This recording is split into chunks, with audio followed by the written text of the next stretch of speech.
Monsieur le Président, merci de nous accorder cet entretien exclusif qui sera, si vous le permettez bien, essentiellement consacré à la question sécuritaire. C'est la suite au constat d'un certain nombre de déclarations et d'agissements allant dans le sens d'une tension sécuritaire réelle ou sournoisement entretenue dans une logique de chaos programmé au Niger et dans notre espace AES par des puissances occidentales, comme nous le savons désormais tous, sponsors du terrorisme au Sahel et en lien avec certains gouvernements africains à leur solde.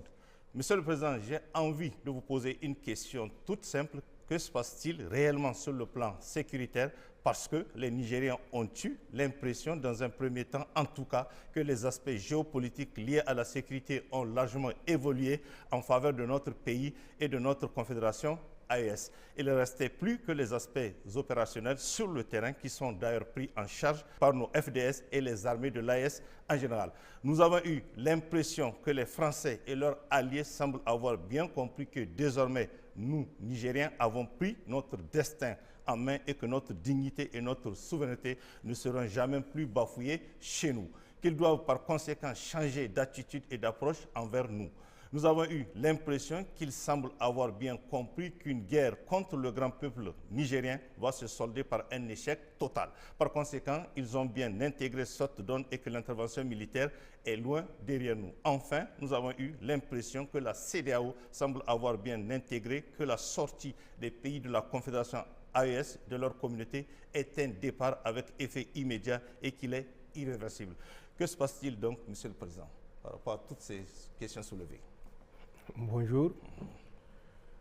Merci de l'opportunité, une fois de plus, à nous offerte pour nous adresser au peuple nigérien et de façon plus globale au peuple de la Confédération. Ayons d'abord une pensée particulière envers nos forces de défense et de sécurité qui consentent le sacrifice ultime pour garder notre pays libéré, notre pays indépendant désormais. Soyons compatissants envers nos frères civils, victimes également du terrorisme, au même titre que nos forces de défense et de sécurité. Rendons grâce à Allah subhanahu wa ta'ala qui a su conserver le peuple nigérien et répandre sa rahama sur l'ensemble de notre pays. Vous l'avez dit, on a l'impression, on a le sentiment, c'est tout à fait juste.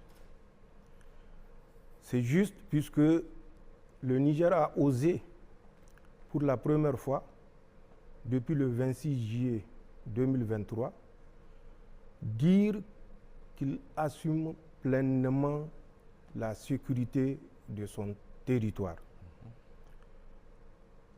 Malheureusement, l'adversaire que nous avons en face, ce n'est pas le terrorisme, c'est surtout la France.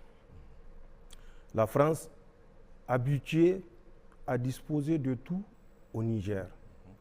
La France, habituée à disposer des ressources humaines et naturelles au Niger à sa guise, à travers des accords que nous savons tous, les conditions dans lesquelles nos dirigeants passés étaient contraints de les signer. Mais l'Occident, malheureusement, continue à regarder le Niger et au-delà du Niger, l'Afrique entière sous le prisme de 1800 à 1960 pour certains, pour d'autres un peu plus tôt, 1958, 48. Ce prisme, c'est un prisme de mépris, de non-droit, où la puissance coloniale pense qu'elle a un droit de vie ou de mort sur le peuple colonisé.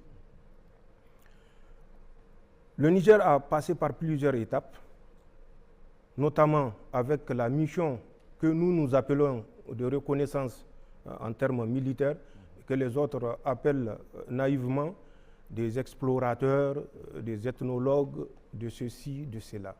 Et ça a commencé par Mango Park en 1805, qui traverse le Niger et qui va trouver la mort, si vous vous rappelez, à Boussa en février 1806. Après lui, c'est des Anglais, notamment un certain Denham et Clapperton, qui vont traverser notre territoire en 1822. On arrive en 1850 avec Henri Barth en 1850 qui va quitter Tripoli et arriver à Agadez précisément le 1er octobre. Il restera à Agadez jusqu'au 30 octobre avant de repartir.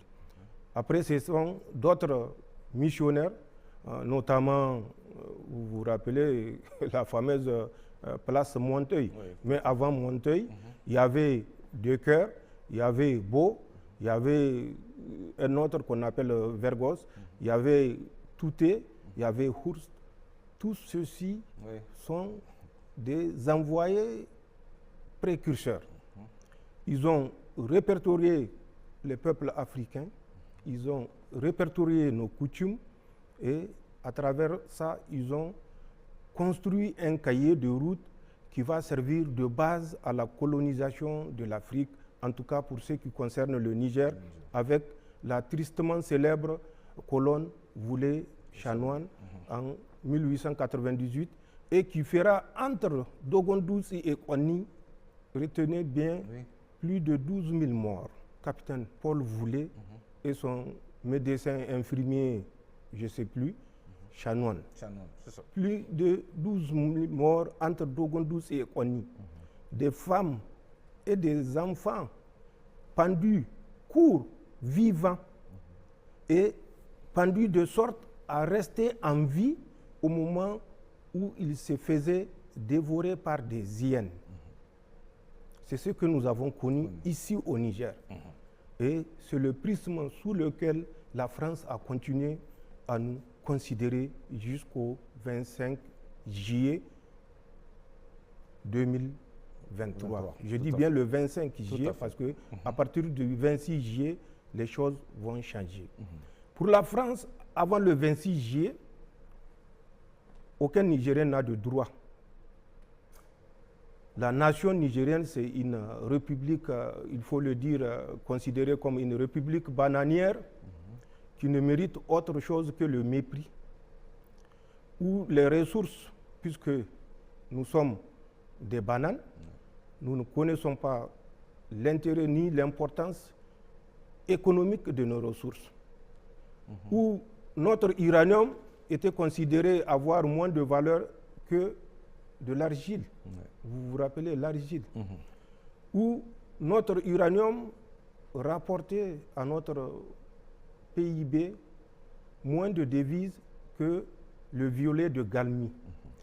C'est cette situation à laquelle nous avons dit stop qui a créé, je ne dirais pas le mot parce qu'aucun mot ne sera aussi fort pour qualifier la réaction de Macron et de ses sbires français et nigériens, bien sûr, où on nous a prédit le ciel qui tombera sur notre tête, où on nous a prédit un pays qui va s'effondrer en moins de 2 semaines, où on nous a prédit un pays qui, s'il tient tout au plus, c'est 1 mois. Où on nous a prédit un pays qui ne peut survivre sans l'aide humanitaire, sans la bienveillance de la France. C'est ce que nous avons démenti et malheureusement, nous sommes au regret de constater que la logique suivie par la France est accompagnée par les autres pays de l'Union européenne qui ne prennent pas de distance pour analyser les faits et rétablir la justice.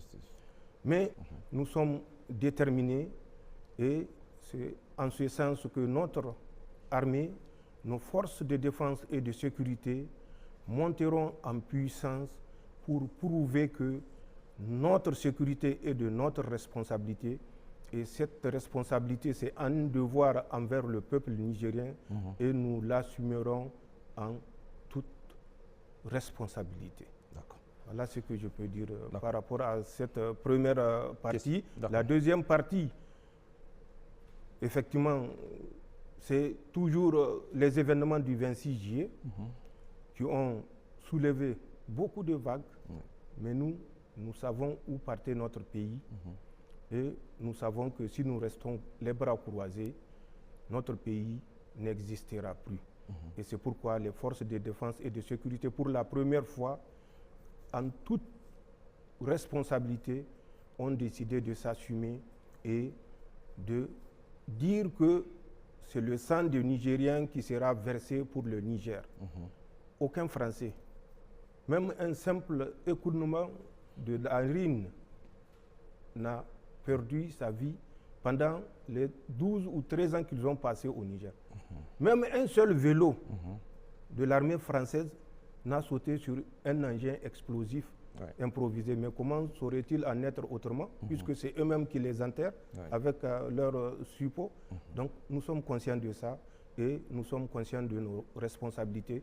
Nous allons tout faire pour que nos forces de défense et de sécurité soient en mesure d'assumer cette responsabilité en toute dignité et en toute souveraineté. Monsieur le Président, vous avez évoqué la montée en puissance de nos FDS. Comment cela se traduit concrètement? Je viens de le dire, les forces de défense et de sécurité ont consenti d'énormes sacrifices. Il est de notre responsabilité face à la situation et face au génocide programmé par la France et ses acolytes, que nous prenions toutes les dispositions pour mettre nos forces de défense et de sécurité dans les meilleures conditions. Mais pour mettre ces forces dans les meilleures conditions, il faut en disposer. Et c'est pour ça, la première étape a consisté à mobiliser, recruter intensément dans les rangs des forces de défense et de sécurité. En un an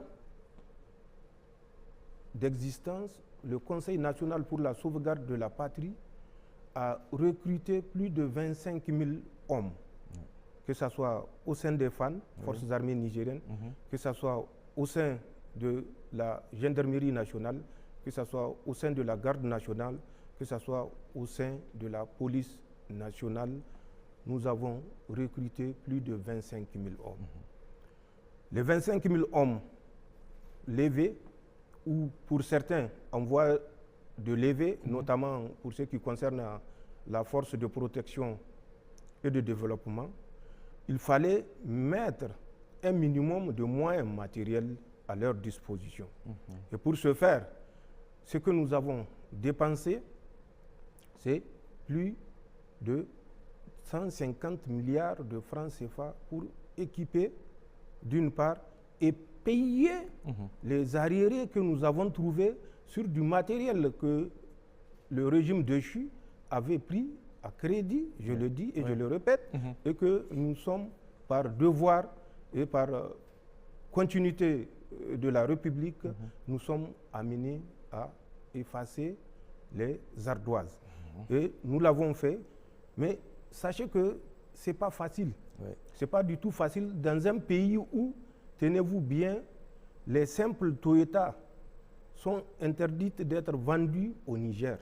Et ça, c'est la France, accompagnée par certaines puissances occidentales, qui ont demandé expressément de ne pas vendre au Niger une aiguille qui puisse tirer sur un terroriste. Et ce sont ces mêmes pays qui viennent nous parler de droit, de légitimité, de protection. Et tout ce tapage que vous voyez s'inscrit dans ce sens. Mais en plus de la levée et de l'acquisition du matériel, nous avons également mis l'accent sur la formation. Parce que nous savons que pour un soldat, l'entraînement épargne le sang. Et par rapport à ça, nous avons pris les dispositions pour que nos militaires, nos forces de défense et de sécurité bénéficient de la formation la plus pointue partout où c'est possible. Que ce soit à l'extérieur, auprès de nos partenaires stratégiques, que ce soit à l'intérieur, en faisant toujours appel, parfois même, aux certains partenaires stratégiques qui viennent nous former le personnel pour qu'il soit à la hauteur d'accomplir sa mission. Voilà ce que nous faisons, voilà ce que nous avons fait pour concrétiser la montée en puissance de nos forces de défense et de sécurité. D'accord. Monsieur le Président, il me semble que vous posez une nuance entre le terrorisme au Sahel d'avant et d'après la prise du pouvoir par le CNSP. Qu'en est-il réellement? Est-ce à dire qu'il y a un changement d'acteurs, de moyens et de stratégie des terroristes? Mais il n'y a pas que moi qui dis qu'il y a un changement.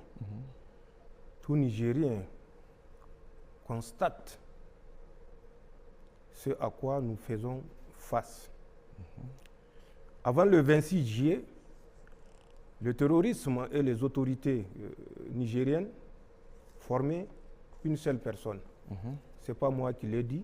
Vous êtes sur le territoire national, vous suivez les interventions des uns et des autres. Tout à fait. Et vous savez ce qui avait cours avant le 26 juillet 2023. Des terroristes, ce n'est pas moi qui l'ai dit. Le président déchu avait lui-même officiellement, à Mahatma Gandhi, le centre de conférence, annoncé qu'il est ami aux terroristes. Il a reçu plusieurs fois des terroristes au palais présidentiel. Il a libéré des terroristes, mais nous savons qu'ils ont fait plus que ça. Référez-vous à la déclaration de l'ex-ministre de l'Intérieur, M. Hamosouley, oui. à Abala, Filengue, vous comprendrez qu'ils ont fait plus que ça. C'est lui-même qui l'a dit. Ils ont fait plus que ça, mais malheureusement, les terroristes, de leur côté, selon lui, n'ont pas respecté leurs engagements. Quels sont ces engagements? On n'est jamais sorti pour dire au peuple nigérien, voilà les engagements que nous avons honorés vis-à-vis des terroristes. Nous savons quels sont ces engagements-là qui ont été honorés vis-à-vis des terroristes, et ce n'est pas une surprise. Parce que ces autorités agissaient sous l'injonction de la France. Cette même France, je le dis et je le répète, qui finance le terrorisme au Sahel. Cette même France, tenez-vous bien, qui aujourd'hui, à l'heure où je vous parle, a déversé plusieurs milliards de francs CFA dans le lit du lac Tchad, entre les mains de Boko Haram, El Bakoura, de l'État islamique dans les provinces de l'Afrique de l'Ouest, aux ordres d'un certain Abou Moussa al-Barnawi, au niveau de Sokoto, au Nigeria, de Sokoto, Zamfara, Kebbi, à l'intérieur du Bénin et dans la région de Tamou, Torodi et un peu plus loin. Les milliards de dollars qui sont en possession de ces mouvements terroristes et de leurs sponsors locaux, bien sûr, dépassent tout ce que vous pouvez imaginer être disponible dans les réserves et de l'Afrique centrale, qui utilise le CFA, bien sûr, et de l'Union monétaire ouest-africaine.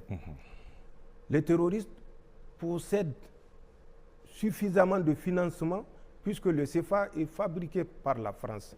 Et la France a le soutien de l'Union européenne de fabriquer autant de CFA qu'elle veut, tant que ce n'est pas les euros ou les dollars.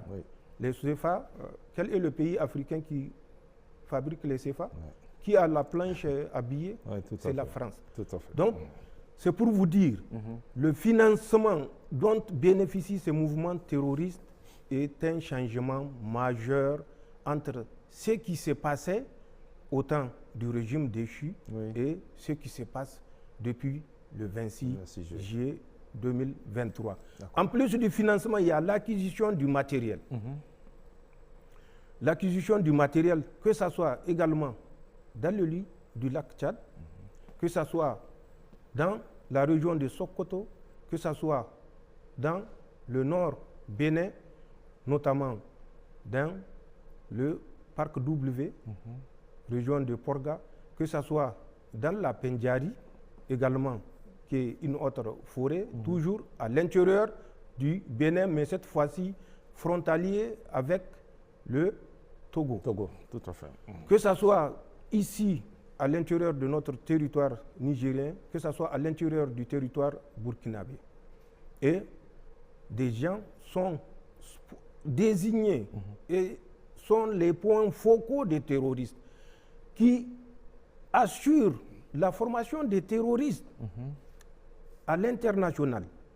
Il y a des centres d'instruction des terroristes dans un pays de l'Afrique centrale.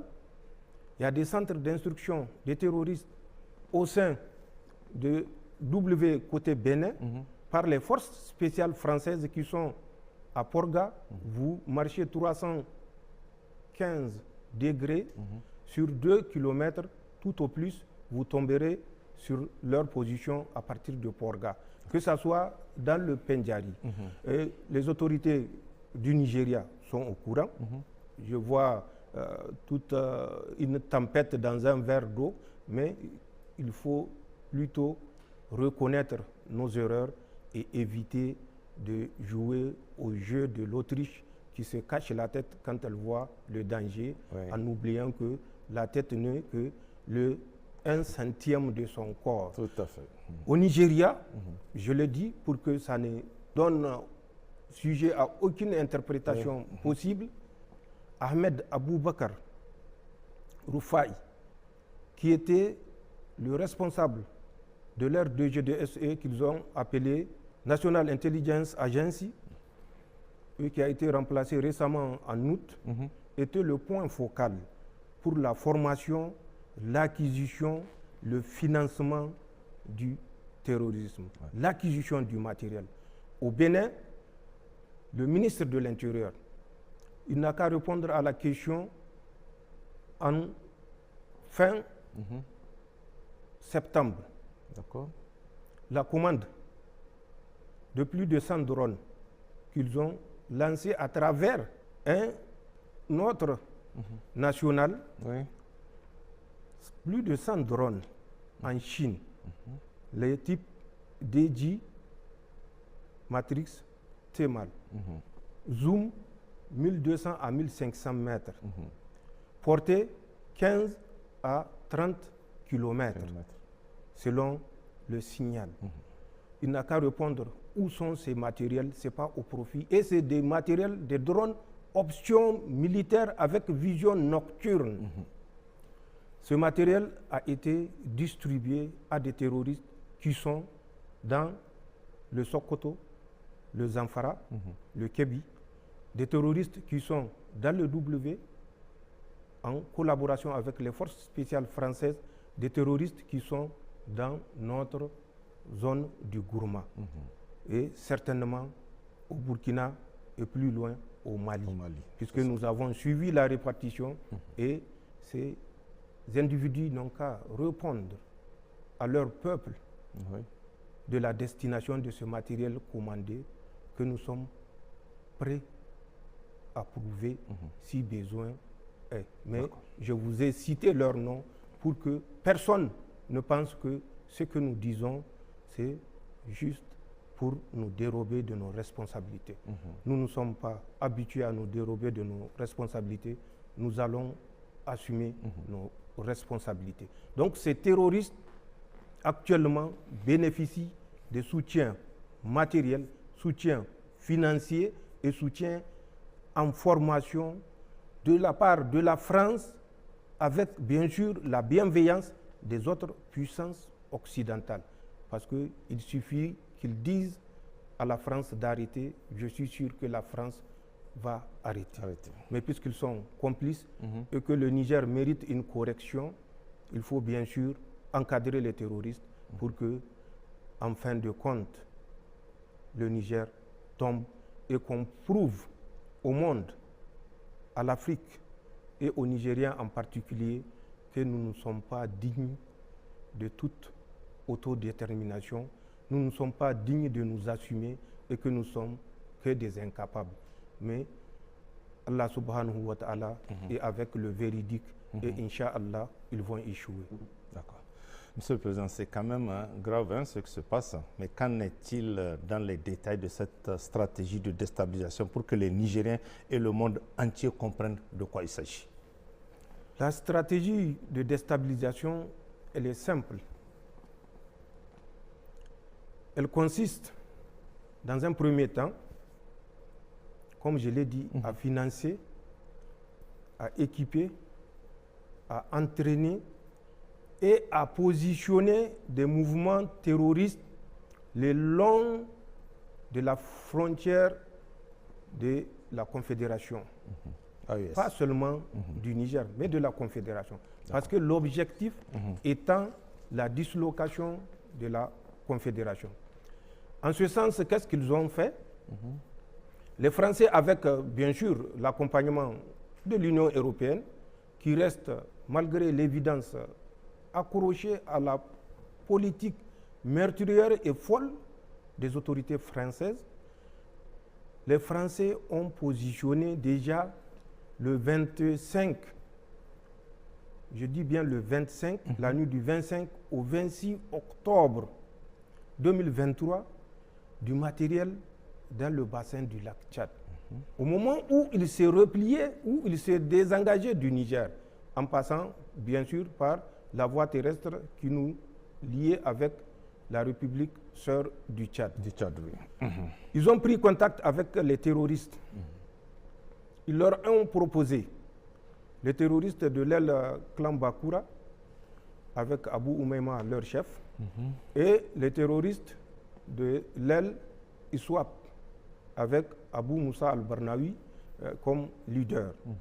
Ils leur ont proposé le financement, l'entraînement, l'équipement, à condition que ces mouvements acceptent d'aller en guerre contre la République du Niger, à condition que ces mouvements acceptent aux troupes françaises d'occuper le bassin du lac Tchad, certaines îles que nous connaissons, mais que nous tairons le nom pour des raisons évidentes. Ils ont fait cette proposition aux deux ailes de l'ancien Boko Haram de Youssouf Mohamed, si vous vous rappelez. Oui. Quand ils ont fait la proposition, la nuit du 25 au 26 octobre 2023, l'aile Bakura a été plus conciliante. L'aile Swap avait ouvertement dit qu'elle n'est pas prête d'aller avec les Français pour s'attaquer à quelques pays musulmans que ce soit. Leur combat, c'est pour l'islam, selon eux. Mais l'islam, on n'apprend pas au Niger l'islam. Bien sûr. 6e califat, l'islam était introduit au Niger. Pour vous dire, la stratégie utilisée par la France, ce n'est pas le premier contact. Ils ont continué et ont gardé la permanence des contacts avec ces mouvements terroristes. Ils sont partis pour créer le mouvement Lakurawa. Ce mouvement Lakurawa qui a fait couler beaucoup d'encre. Mais nous avons, et comme je l'ai dit, Dieu est avec le véridique. Bien sûr. Nous avons eu, à travers des opérations spéciales conduites, à interpeller des chefs terroristes qui nous ont déclaré tout ce que je viens de vous dire et que je vais vous dire. Les Français, en les abordant dans le lit du lac Tchad, avec des responsables nigérians, notamment celui dont j'ai parlé, Ahmed Aboubakar, l'ancien chef Roufaï, de l'agence de l'agence NIA, les Français leur ont proposé d'ouvrir une base dans la région de Sokoto, une base qu'ils ont baptisée Gaba, dans un environnement boisées dans la région de Sokoto. C'est en mars 2024, mars de cette année. Oui, tout à fait, 2024. Ils leur ont proposé, une fois cette base ouverte, c'est de faire la jonction entre l'État islamique au Grand Sahara qui opère au Mali, la jonction avec les éléments terroristes de ISWAP qui sont dans le bassin du lac Tchad. Je dis bien ISWAP, pas Boko Haram, Bakura. Ensuite, il y a une aile terroriste qu'on appelle Ansarul. Quand nous avons eu cette information, nous avons pensé que le Nigeria était le Nigeria. Nous avons appelé Ahmed Aboubakar Rufai pour lui faire part de l'intention qui se dessine dans le sens de l'ouverture d'un front Lakurawa dans le Sokoto et dont la base sera composée de l'État islamique au Grand Sahara qui opère dans le nord Mali, de Ansarul qui opère à l'intérieur du Nigeria et de ISWAP. C'est une branche de l'État islamique, mais qu'ils appellent la Daoula des îles, et qui est sous les ordres, comme je l'ai dit, d'un certain Abou Moussa al-Barnawi, qui est le fils de Youssouf Mohamed. Son vrai nom, c'est Habib. Donc, avec les combattants de ces structures-là, voilà l'intention que la France a d'ouvrir un autre front. Nous l'avons fait parce que nous avions pensé que le Nigeria était sincèrement engagé dans la lutte antiterroriste. Nous avons permis aux agents nigériens de prendre contact avec les terroristes que nous avons arrêtés, les chefs terroristes des émirs. Ce n'est pas un, ce n'est pas deux, ce n'est pas trois, qui nous ont tous rapporté la même chose. Nous l'avons appelé, son équipe est venue, la DG2SE a mis à leur disposition les moyens roulants, les a pris en charge pendant près d'une semaine pour qu'ils mènent les investigations et découvrent. Malheureusement, nous regrettons de l'avoir fait puisque nous avons compris que ce débriefing a conduit certains émirs à se braquer parce que le message qui leur a été passé était un message de fourberie, de tromperie, de duplicité. La France ne s'est pas arrêtée à ça. La France a continué. Ensuite, dans les bassins du lac Tchad, qu'est-ce qu'ils ont fait? Après la rencontre du 25 au 26 octobre, ils sont revenus dans la nuit du 10 au 11 janvier pour débarquer un lot important de matériel, armement et autres au profit des terroristes El Bakura. Le 29 janvier, plus tard, ils reviendront sur une île qu'on appelle Bourtungur, Bourtungur qui est à 10 km à l'est de Bosso, où les terroristes étaient réunis pour la circonstance. Toutes les armes jugées être vétustes par les Français ont été remplacées. Les armes individuelles AK-47, que ce soit les armes collectives et les équipements, notamment à travers la fourniture des mines. Tenez-vous bien, même des mines antipersonnelles, alors que l'usage est officiellement interdit et que la France est signataire de cette interdiction. Ils les ont dotés de ces armes-là. Ils les ont dotés des armes anti-chars, donc des mines. Ça s'est passé le 29 janvier 2024. Plus tard, ils sont revenus et ça ne fait que monter en surenchère. En novembre, octobre d'abord, le 16 de cette année, ils sont revenus avec d'importantes sommes d'argent. Nous l'avons annoncé dans un éditorial. Ils ont toujours en gage de leur volonté et pour prouver au mouvement Boko Haram qu'ils sont sincères dans leurs relations et qu'ils ont promis l'équipement, non seulement, mais la fourniture des vedettes. C'est des pirogues, oui. Les vedettes des pirogues avec moteur, mais pas des pirogues, hein. C'est des vedettes conçues pour le déplacement sur la mer ou toute étendue d'eau. D'accord. Ils ont promis 100 vedettes au mouvement Boko Haram. Le 7 novembre, ils sont revenus avec, tenez-vous bien, pour l'aile Bakura, 1 milliard de francs CFA.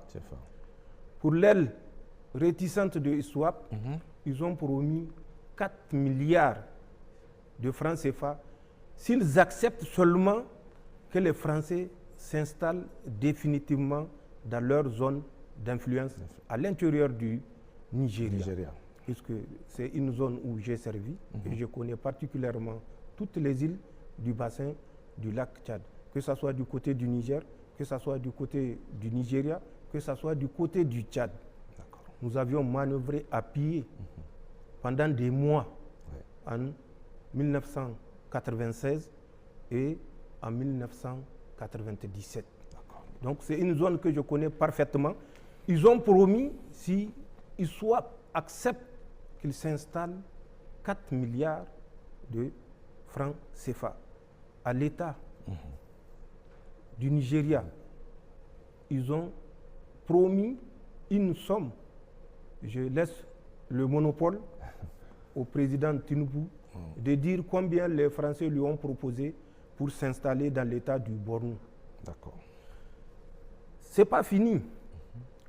Les Français ont mobilisé les terroristes et quand ils étaient arrivés en décembre, le 7 décembre, voilà ce qui s'est passé. Ils ont décidé, toujours pour vous donner une idée et pour donner au peuple nigérien l'envergure du grand complot international qui est ourdi, ils ont demandé à Boko Haram de constituer une compagnie de 150 hommes qu'ils vont positionner dans le nord du Niger. La France s'occupe du paiement intégral du salaire des 150 combattants déployés par Boko Haram, qui seront rejoints par les mouvements, ça c'est les Français qui ont dit ça, qui seront rejoints par les mouvements de Riseboula. Ensuite, des mouvements rebelles qui sont dans le nord du Tchad. Et ils vont faire un front commun installé à l'intérieur du Niger, dans les chaînes du nord Niger, pour faire la guerre au Niger. Nous avons donc les combattants installés dans les chaînes du nord Niger. Nous avons les combattants installés dans le bassin du lac Tchad par la France. Nous avons les combattants Lakurawa. Nous savons comment ils ont été mis en place, je vous l'ai dit, installés dans la zone. Vous prenez de Sokoto jusqu'au Kébi, Gaba, Koyambana, Paouni, Sarma, Baraya, Tangaza, Haske 1, Haske 2. Tout ceci sont des positions, je n'ai pas cité l'intégralité, il y en a encore un chapelet de positions entre Sokoto, Zamfara et Kébi. Notamment Kaïji, qui est une forêt également, où ils ont également des éléments Lakurawa, notamment les deux super camps. Je crois que, puisque nous avons dénoncé, le chantier a été arrêté, où les Français avaient l'intention à Gidankata et puis Gigani de construire deux super camps où ils vont stocker du matériel que les terroristes qui sont dans la forêt de Sarma seront chargés particulièrement de récupérer et acheminer une partie dans le nord Mali.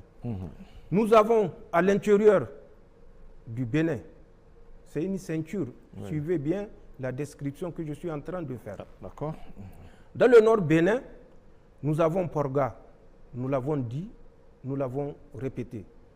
Les forces spéciales présentement en Afrique sont dans 2 pays. Un pays ouest-africain et un deuxième pays ouest-africain qui est le Bénin. Donc 2 pays de l'Afrique de l'Ouest, ils se reconnaîtront. Mais le Bénin, lui déjà, je le dis et je le répète, il se reconnaît. Ils sont à Porga et dans la forêt particulièrement du W. Pour ceux qui ont l'utilisation des coordonnées, vous utilisez 11 degrés, 0,2 minutes, 49,63 secondes nord. Ensuite, vous utilisez 00 degrés, 59 minutes, 35 secondes 20 est. Vous marchez à l'azimut 315 degrés, à moins de 5 km, vous allez tomber sur une des 2 positions que nous connaissons des forces spéciales françaises. Que ceux qui doutent peuvent se mettre à l'exercice et essayer. S'ils ne savent pas positionner un point sur la carte, qu'ils s'approchent des militaires qui vont reporter ces coordonnées que j'ai données sur la carte et vous verrez bien que c'est l'aérodrome de Porga. Je l'ai dit, la distance même, la longueur de cet aérodrome-là dans un précédent entretien. Marcher à moins de 5 km sur l'azimut pour faire court et que les gens comprennent. Nord-ouest, vous tomberez sur la deuxième des positions que nous connaissons à l'intérieur du Bénin.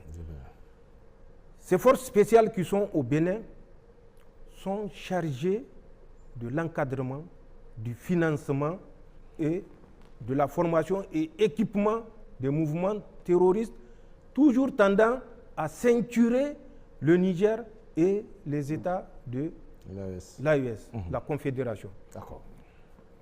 Ils ont ouvert 2 centres d'instruction. Un centre d'instruction qui est à l'intérieur du Niger, un autre centre d'instruction qui est à l'intérieur du Burkina Faso, non loin de la frontière avec le Niger. Ces centres d'instruction, pour ceux qui sont du côté du Niger, a pour mission de former, avant la fin de l'année, 400 hommes, financés par les Français. Le financement est déjà acquis et le terroriste responsable du centre d'instruction qui est sur le territoire nigérien, c'est une fratrie, 2 frères pour être plus précis, un certain Souley Yero et son frère Ali Yero. Souley Yero est parti à la rencontre des forces spéciales françaises dans le mois de novembre. Il a perçu suffisamment de centaines de millions, pour ne pas dire de milliards, de francs CFA, je le répète, qu'il a ramené pour assurer la gratification de ces 400 terroristes dont le recrutement et le financement est assuré par la France à travers les forces spéciales positionnées à l'intérieur du Bénin et dont j'ai donné les coordonnées géographiques. Tout à fait. L'argent qu'il avait ramené sera utilisé comme suit. Les 450 terroristes qui sont recrutés auront chaque semaine, si le programme est respecté, 50 000 francs. Par semaine. Par semaine. Et c'est la France qui paye. Et c'est le CFA qui paye. Ce n'est plus le CFA, c'est le CFRA. Communauté financière française. Puisque ça n'a rien d'Afrique. C'est la France qui paye et la France, ça ne lui coûte rien du tout de dépenser des CFA. Le centre d'instruction qui est du côté du Burkina, également, nous n'avons pas certes l'effectif, mais bénéficiera des mêmes avantages que le centre d'instruction qui est basé sur notre territoire. Mais avant, il est important de le rappeler, en mai, première quinzaine du mois de mai 2024, les Français avaient, à un certain moment, fait courir la rumeur, le temps de se rendre compte que c'est une bourde, et ils se sont tués. Ils avaient annoncé, à travers toujours leurs médias maléfiques, que les autorités nigériennes, du Niger, nigériennes, pas nigérianes, bien sûr, nigériennes, auraient envoyé des terroristes à l'intérieur du Bénin pour kidnapper des Occidentaux, précisément un Canadien et puis un Danois. Ils se sont rendus compte que c'est une bourde, puisque c'est des instructeurs qu'ils avaient recrutés eux-mêmes.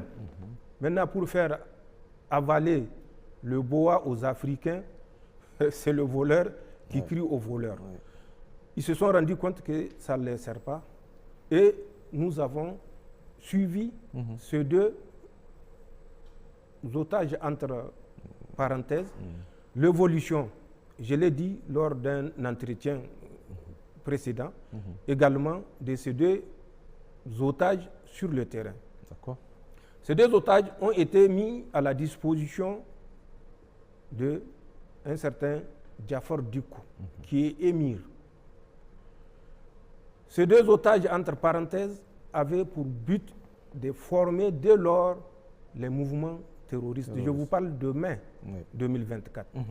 Quand ils ont fini la formation sur la position de Jafar Diko, alias Abou Mahmoud, ils ont été récupérés par un certain Sombo Doktoro qui n'est autre que le gendre de ce Jafar Diko, accompagné d'un certain Habib Djoul, je le répète, je l'ai déjà dit. Ils les ont récupérés, ils les ont ramenés toujours du côté du Burkina, dans la ville de Déou.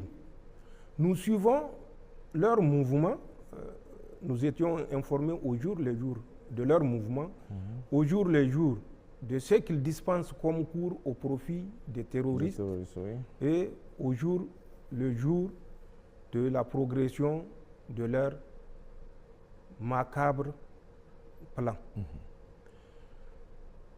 La boucle n'est pas bouclée pour les Français. En Côte d'Ivoire, en août 2024, le 6 août précisément, les anciens Nigériens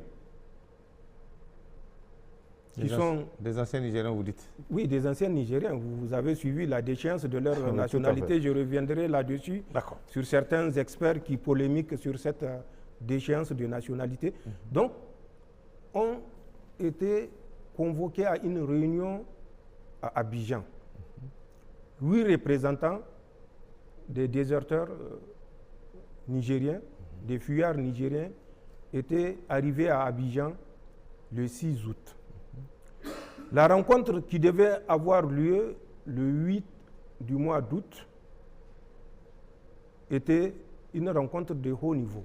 Elle s'est tenue à Jacquesville, c'est toujours non loin d'Abidjan, en Côte d'Ivoire. Pour les autres de moindre importance, ils ont participé à la rencontre du 7. Mais la rencontre du 8, un ex-général avait participé pour représenter le Niger, bien sûr, en présence de la France et d'une autre puissance. Et au cours de cette rencontre, il a été décidé de former, avant la fin de l'année 2024, des troupes qui vont être utilisées pour déstabiliser les pays de la Confédération. Cette formation aura lieu du 2 octobre au 15 novembre au 43e BIMA, le fameux camp que les Français auraient remis généreusement, sans tambour ni trompette, aux Ivoiriens. Aux Ivoiriens, oui. La formation s'est tenue dans ce camp et effectivement, une centaine d'agents subversifs ont été formés dans ce camp, mais pour camoufler le recrutement de cette centaine d'agents subversifs, ils ont été associés à des forces spéciales ivoiriennes. Ils ont été associés à la garde républicaine ivoirienne. Ils ont été associés à la sécurité du président de la République de Côte d'Ivoire. Ils ont été associés au bataillon du commandement et de soutien ivoirien. Ce sont ces 4 formations ivoiriennes plus la 5e formation de la Confédération, comprenez bien ce que je veux dire, qui ont pris part à cette formation au 43e BIMA du 2 octobre au 15 novembre, soit 6 semaines de formation. Pour qu'ils comprennent que ce que nous disons n'est pas juste de la fabulation, le contenu de la formation était essentiellement sur l'utilisation de 3 types d'armes, notamment le FAMAS qui est français, un type d'arme que nous n'utilisons plus, mais qu'ils ont modifié, qu'on appelle arme automatique modèle 52, à laquelle ils ont adapté une lunette de tir. Ensuite, bien sûr, le AK-47 pour faire bien pour la force destinée à la Confédération. C'est ça. Puisque si elle opère sur notre territoire avec des FAMAS, ça peut éveiller des soupçons. Donc, il y a l'arme AK-47 qui a été utilisée dans le cadre de cette formation. C'était une formation intense sur le service de l'arme, sur des séances de tir dans toutes les conditions, sur le combat en milieu urbain, suivez bien ce que j'ai dit, le combat en milieu urbain, sur la reconnaissance des résidences des VIP, sur la prise d'otages, enlèvement. Je dis bien prise d'otages, enlèvement. Des forces ont été formées et entraînées pendant 6 semaines à ce métier par les forces spéciales françaises. Les instructeurs étaient 11. 6 étaient venus de la métropole et 5 étaient des instructeurs du 43e BIMA. Sur les 5 instructeurs du 43e BIMA, il y avait des Ivoiriens d'origine, mais qui ont la nationalité française, qui sont des instructeurs au nom de la France, puisqu'ils sont des Français. Tout à fait. C'est la boucle de l'encerclement, non seulement du Niger, mais de la Confédération. Voilà ce que la France est en train de faire, malheureusement, et nous sommes au regret de le constater, avec l'accord, malgré les démentis hypocrites des chefs d'État africains, des responsables africains, tout simplement parce que pour eux, le sein versé dans la Confédération, s'il leur permet de faire un 2e ou un 3e mandat ou un 4e, n'est pas une perte. Tout à fait. Ce n'est que du profit. Imaginez le machiavélisme qui anime ces gens qui pensent œuvrer pour le bien de la CEDEAO. De quelle CEDEAO parle-t-on en réalité? Voilà le dispositif d'encerclement que la France a mis en place pour nuire au Niger. Je le répète, au nord Niger, le dimanche, une colonne a quitté Tinzaoten, 30 véhicules pour se diriger vers ce point. Mais nous les surveillons et nous allons en définitive découvrir quel est ce point où ils vont faire jonction. Dans le bassin du lac Tchad, où ils ont acquis l'autorisation de Boko Haram, El Bakura, où ils ont du matériel et du personnel. À date, les Français sont à plus de 500 dans le bassin du lac Tchad.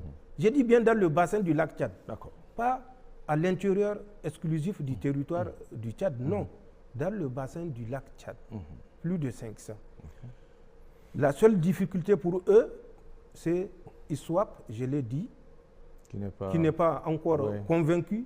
Mais lui-même, pour l'installation, il est d'accord. C'est pour prendre part aux actions offensives contre des pays musulmans qu'il n'est pas d'accord. Nous l'avons répété, Sokoto, ce qui se passe, de Sokoto jusqu'à Kébi. Je vous ai cité quelques points. La liste est plus longue et ça, c'est au su et au vu des autorités du Nigeria, puisque je vous ai dit, nous avions à l'époque appelé Ahmed Aboubakar Roufaï pour lui notifier. Il a fait semblant de prendre note, mais nous avons découvert les raisons exactes pour lesquelles il a fait semblant. Nous vous avons dit ce qui se passe au Bénin, dans le nord Bénin, ce que les gens ignorent. Le nord Bénin ou le Bénin, de façon globale, c'est le Niger. Oui, bien sûr. Nous connaissons notre histoire. Le dandy, vous me permettrez de faire cette extrapolation. D'accord, monsieur le Président. Le dandy, le grand dandy, englobait ce qui est devenu plus tard le Bénin. Avant l'arrivée de Daoud et Al-Haji Hanga qui venaient de Gao, c'est les descendants des derniers Askia, notamment l'Askia Soumaïla. Ils étaient arrivés dans le dandy, bien sûr, bien avant leur arrivée, il y avait un roi dans le dandy. C'est Dakou, dont la fille Tassa va marier Al-Haji Hanga en 1700. C'est de ce mariage-là qu'une lignée va naître. Lignée qui va prendre, si vous voulez, le pouvoir. Et le premier, après Al-Haji Hanga, c'est son frère Daoud, avec lequel ils étaient venus de Gao. En 1761, c'est leur fils, le fils de Al-Haji Hanga, un certain Samsou Beri, qui va prendre le pouvoir. Mais à l'époque, leur capitale était à Gabou. Ce n'est pas Gaïa. Gaïa, c'est lui qui va venir à Gaïa, c'est Samsou Beri. Il va quitter Gabou, où était déjà roi son oncle. C'est son oncle qui était le roi. Il va quitter et il s'installe à Gaïa. À partir de Gaïa, Samsou Beri va régner jusqu'à 1779. Je dis bien 1779. De 1761 à 1779, c'est Samsou Beri qui était le roi du dandy. Mais avec comme capitale Gaïa, puisque son oncle, Dizi il s'appelle, avait finalement abdiqué au profit de son neveu Samsou Beri.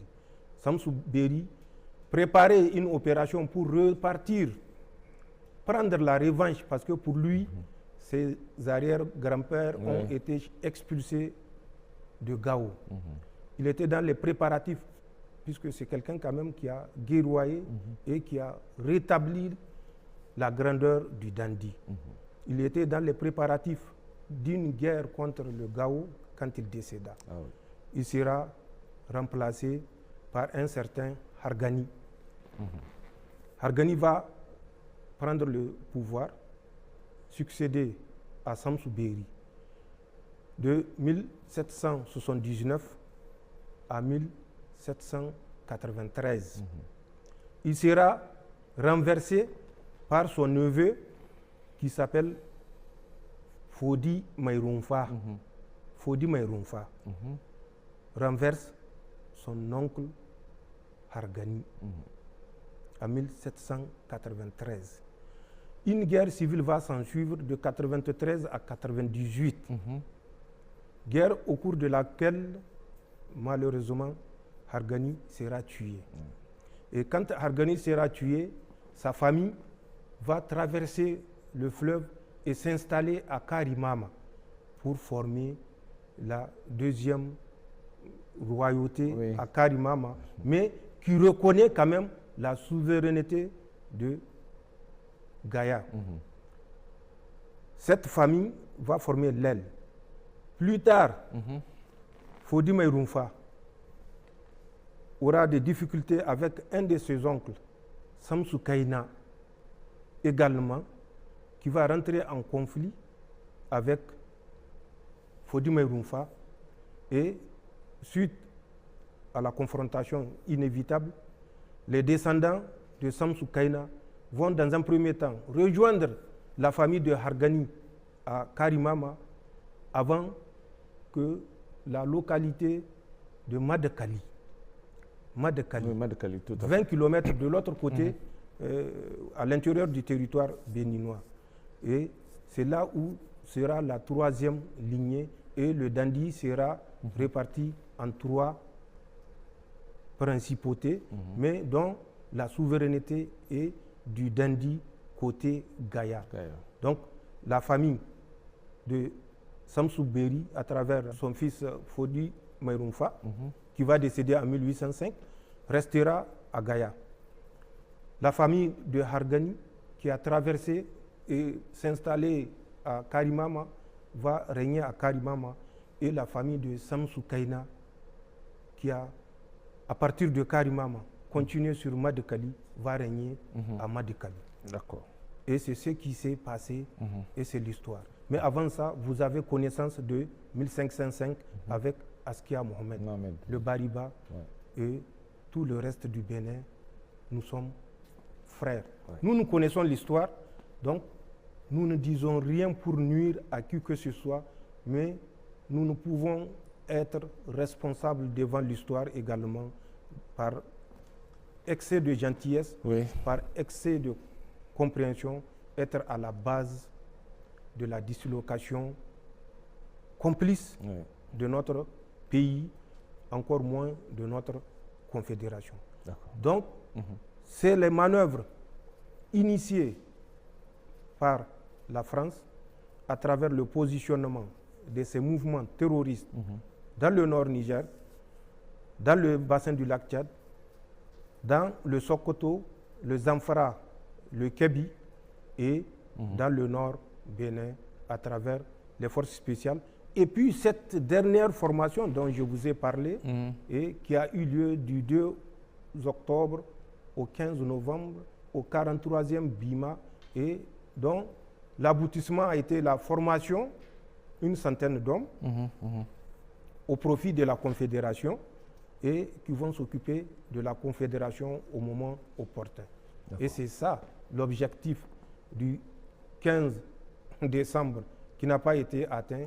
Et vous comprendrez bien quel est le motif à la rencontre du 15 de ce mois. Nous sommes en décembre. La prorogation des 6 mois. 6 mois que la CEDEAO. L'objectif n'a pas été atteint. La mobilisation n'a pas été totale, mais elle a été accélérée à travers ce que je venais de vous dire, le mouvement d'une colonne ayant quitté Tinzawatan à bord de 30 véhicules et qui doit faire jonction avec les 150 Boko Haram soutenus et financés par la France. Chaque faction du lit du lac Tchad, Swap et Bakura auront généreusement 500 millions par mois. Oui, par mouvement. En dehors des petites gratifications de 4 milliards pour Swap et de 1 milliard 150 millions, je crois, pour Boko Haram en 2 tranches. D'accord. Monsieur le Président, vous avez parlé de la présence des forces françaises tout au long de nos frontières. Or, nous avons pensé qu'après le départ du Niger, les forces françaises sont rentrées chez elles en France. Nous avons même cru que le gouvernement français a tiré les leçons de la présence non désirée de son armée en Afrique et c'est peut-être ce qui explique le départ annoncé des militaires français du Tchad et du Sénégal. Mais finalement, qu'en est-il, Monsieur le Président? En fait, notre problème, et quand je dis notre problème, c'est le problème de tous les Africains, c'est que nous croyons facilement à ce que le maître colon nous raconte. Nous croyons facilement. Hein? Nous croyons facilement au baratin des colons français. La France, il faut suivre l'évolution de la France. C'est cette même France qui est venue par les armes vous soumettre. J'ai parlé de 12 000 morts entre Dogondouchi et Kony. Dogondouchi et Kony. Jusqu'à la confrontation qui a conduit à l'assassinat du colonel Club. Donc il faut que nous cessions, quand la France sort pour communiquer, il faut que nous cessions nous-mêmes de reprendre ça pour faire de ça une parole de vérité. Les Français n'ont pas quitté l'Afrique, les Français n'ont pas l'intention de quitter l'Afrique. Tout ce qu'ils disent ou tout ce qu'ils font semblant de faire n'est que de la poudre aux yeux. Je vais vous expliquer. Et rappeler, puisque je l'ai déjà abordé là également, en août, le 2 août, lors de notre avant-dernier entretien. Tout à fait. Mais malheureusement, comme je l'ai dit, nous oublions vite. En juin 2024, quand la France a constaté, après le Mali, après le Burkina Faso, après le Niger, la pression est mise sur les forces françaises partout sur le reste des autres pays, notamment au Tchad et au Sénégal, particulièrement. Je l'ai dit, Macron avait chargé son conseiller Afrique, Jean-Marie Bockel, d'une mission. En quoi consistait cette mission? Elle consistait à trouver l'alchimie de rendre invisibles les Français ou les forces françaises présentes sur les territoires ou certains territoires des pays africains. Jean-Marie Bockel, au reçu de cette mission, avait désigné 2 officiers supérieurs, notamment un certain David Pawlowski, vous m'excusez de la prononciation. Oui, tout à fait. David Pawlowski était le commandant du 68e régiment d'artillerie Afrique. Le nom de ce régiment-là, c'est Artillerie Afrique. 68e régiment. Il avait assuré le commandement de 2019 à 2022. Il a servi au Mali, dans le cadre de la fameuse mission française au Mali. Le deuxième était un lieutenant-colonel, lui, Pawlowski étant colonel. Le deuxième est un lieutenant-colonel, autant pour moi, du nom de Paul Menon Bertheux. Paul Menon Bertheux était le commandant du centre d'instruction des équipages de transport de l'armée de l'air française. Il fut également l'aide de camp de l'ancien Premier ministre, Édouard Philippe. Ces 2 officiers ont été désignés pour réfléchir et trouver la formule qui permettra de dérober de la vue des Africains la présence des forces françaises. Ils ont réfléchi, ils ont sorti un document qui a été présenté le 23 octobre au président français Macron par le même Jean-Marie Bockel. En quoi consiste la grande trouvaille? Elle consiste, à l'instar des États-Unis, puisque les États-Unis ont un commandement pour l'Afrique, la France également. Ils n'ont d'ailleurs jamais inventé ou créé quoi que ce soit, tant qu'ils n'ont pas triché. La France a également trouvé son commandement pour l'Afrique. Ce commandement pour l'Afrique n'est une autre astuce que le redéploiement des troupes présentes et mieux supplémentaires sur les territoires africains. En quoi faisant? Le commandement pour l'Afrique, en plus des bases qui sont au Tchad, en Côte d'Ivoire, au Gabon, au Sénégal, je ne parlerai pas de Djibouti, puisque Djibouti, c'est beaucoup d'autres puissances qui sont là-bas. Les Français vont dire, bon, vous voyez, le Niger ne nous aime pas, ils disent que nous sommes en Djibouti. Oui, donc, je leur fais cadeau de Djibouti, et pour me concentrer sur ces quatre-là, ces forces-là, on va faire croire aux Africains qu'elles ont été désengagées. Et pour ce faire, ils ont annoncé au Tchad, ils ont 1000 hommes. 1000 hommes, j'ai dit bien 1000 hommes. Oui. Or, comme nous le savons, plus de 1300 de leurs 2000 hommes désengagés du Niger sont restés au Tchad. Ceux qui sont partis par la voie routière, c'est nous qui les avons escortés jusqu'à la frontière à Daboa. Donc nous connaissons leurs effectifs, ils sont plus de 1300. Et à cela s'ajoute déjà à peu près 10 000 hommes repartis sur les camps saturés de N'Djamena, de Faye à Larjo et de Abéché. Et tout cela, on ne fait qu'à que de 1000 hommes sur les 11 000 et quelques. Et de ces 1000 hommes, 600 à 700 vont être désengagés. Mais le désengagement, ne vous y trompez pas, c'est un vol de jour avec un atterrissage de nuit. Mais pour revenir toujours et pour aller un peu plus vite, au Gabon, ils ont prévu également de réduire leurs effectifs. C'est le cas également au Sénégal. En Côte d'Ivoire, ils n'ont pas prévu de réduire les effectifs. La remise du 43e BIMA, c'est juste une formalité. D'accord. On vous restitue le 43e BIMA, mais les soldats français qui sont dans le 43e BIMA seront redéployés dans les autres positions occupées par l'armée française à l'intérieur du territoire ivoirien. Donc c'est ça la grande trouvaille du commandement pour l'Afrique.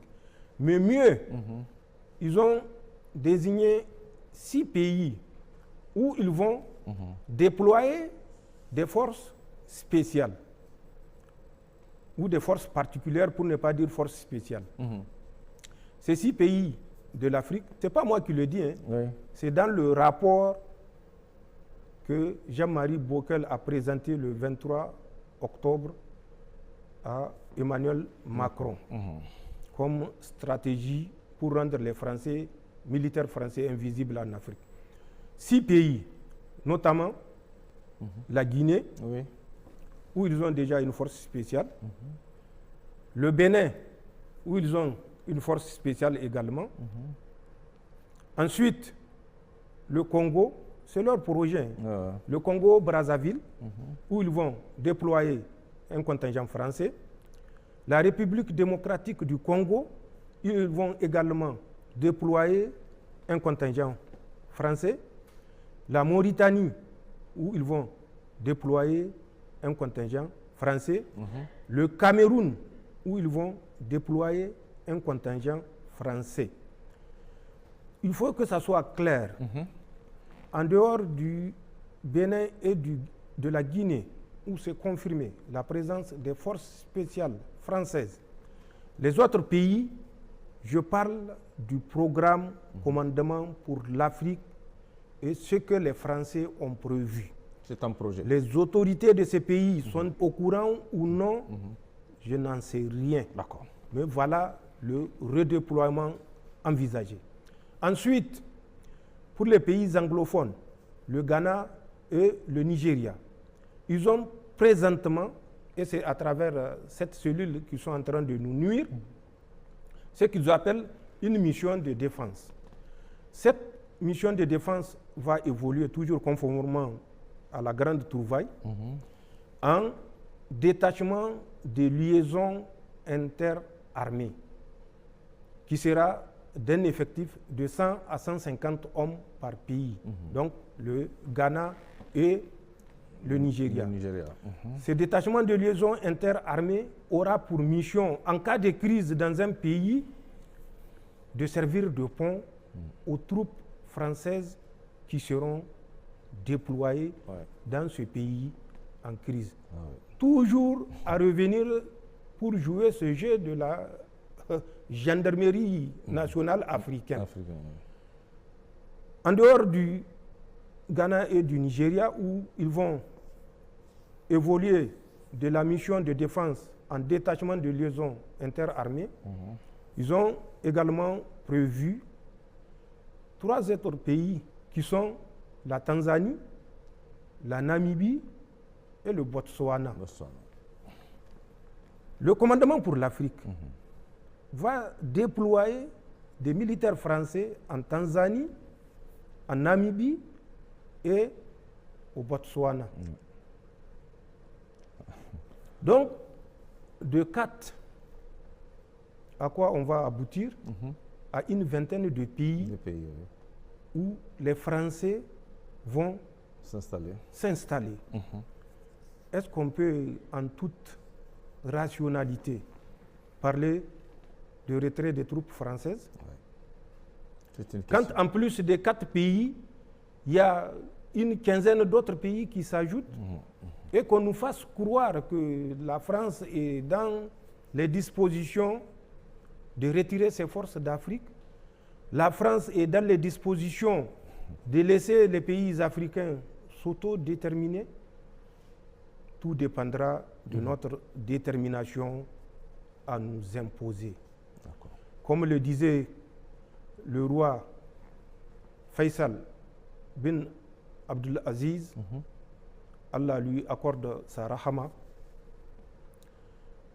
malheur aux faibles qui se couchent et se soumet aux forts. Malheur aux faibles qui se couchent et se soumet aux forts. Je veux que les Nigériens retirent la sagesse de ces mots.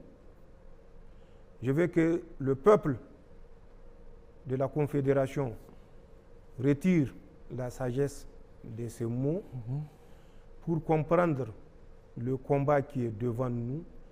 Et je veux que les peuples de ces pays africains qui jouent consciemment ou dont les autorités jouent consciemment le jeu subversif et de soumission pour des intérêts personnels, donc qui jouent le jeu de la France, prennent conscience.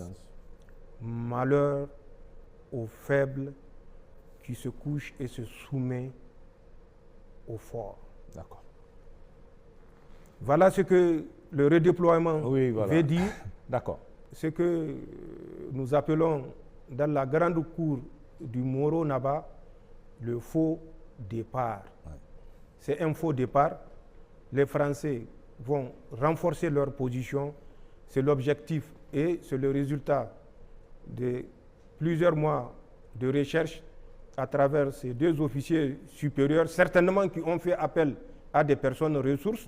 Et quand on se rappelle le général qui dit qu'ils vont certainement dans 10 ans traverser la mer pour revenir nous conquérir comme des margouillas, on peut bien comprendre que ces 2 officiers, un colonel et un lieutenant-colonel, David Pawlowski et Paul Menon Bertheux, se sont certainement inspirés de ces personnes ressources. Et c'est le cas également des fameux super agents qui disaient qu'au moment où leurs troupes se désengageaient du Niger, que c'est le moment favorable pour conduire des opérations subversives mais clandestines. Ouais. C'est à ça que nous devons nous préparer. C'est à ça que les peuples de la Confédération doivent se préparer, encore les peuples nigériens plus, puisque nous sommes ceinturés par des pays qui acceptent volontairement, avec zèle, de se soumettre au dictat français. Voilà le redéploiement français, et qui n'est pas un retrait ni un désengagement, plutôt c'est un renforcement des positions françaises en Afrique, et pour des desseins machiavéliques de 4, on passe à 20. D'accord. Monsieur le Président, j'ai aussi noté le lien entre présence des forces françaises et foyers terroristes tout au long de nos frontières. Or, la plus grande partie, ce sont les pays de la CEDEAO, vous l'avez dit, avec le Nigeria et le Bénin. Monsieur le Président, j'aimerais faire remarquer que la CEDEAO ne cesse d'inviter les pays de l'AES à reconsidérer leur décision de sortie de la communauté. La CEDEAO est allée même jusqu'à nous accorder 6 mois supplémentaires pour revenir en son sein. Il est vrai, sans aucun fondement légal, pour revenir à la raison, comme ils le disent.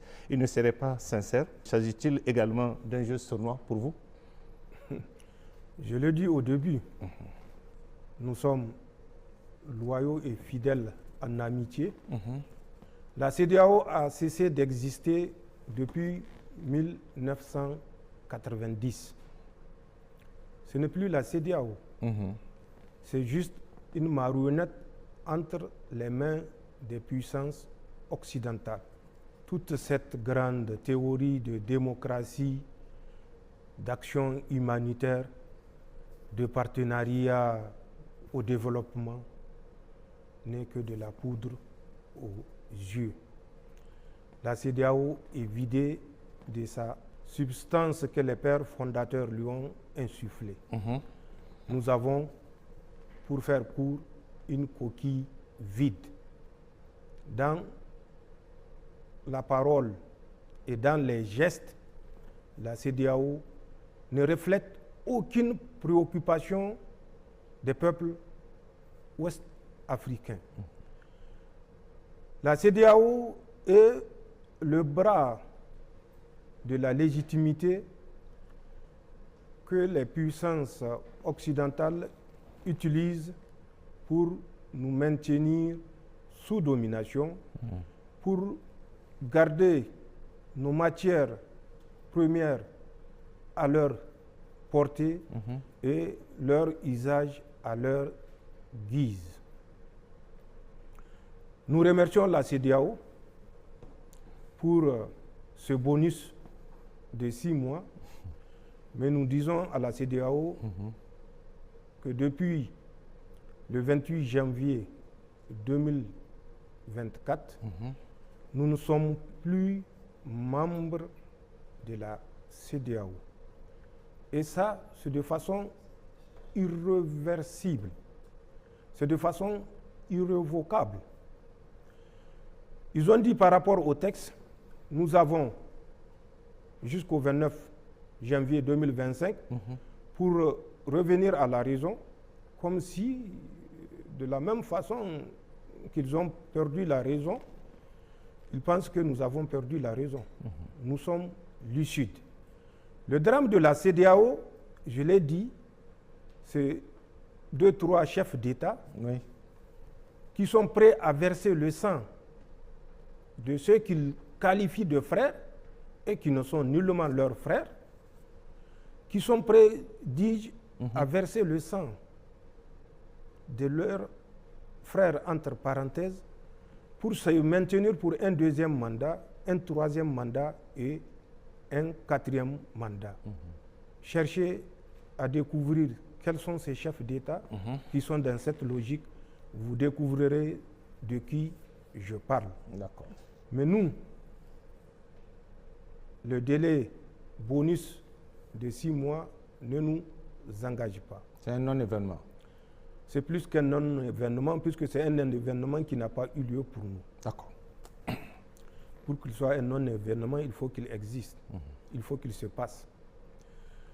Nous avons quitté la CEDEAO nous ne reviendrons pas.